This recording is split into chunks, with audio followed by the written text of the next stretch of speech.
my previous statement.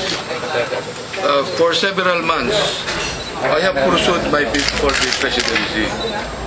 I declared my intention to serve our country through the presidency and make a difference in the lives of our people, particularly our workers and peasants who deserve greater attention from our government. But much as I wanted to serve and get the job done, the realities of presidential electoral contest have forced me to reassess my bid.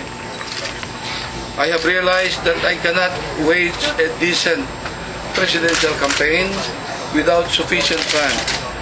Ugly as it may sound, lack of funds can unmake a viable presidential run. After much reflection, I have decided to formally end my presidential bid today. I have come to this decision to spare my friends, supporters, and my family from the agony and burden of joining a fight which we cannot win. I know many of you have expressed willingness to go on with the fight despite our meager resources. And I thank you for your unwavering support and fidelity to our cause. But as a retired general, I cannot allow anyone to become a sacrificial lamb in a battle where the certainty of victory has become nil.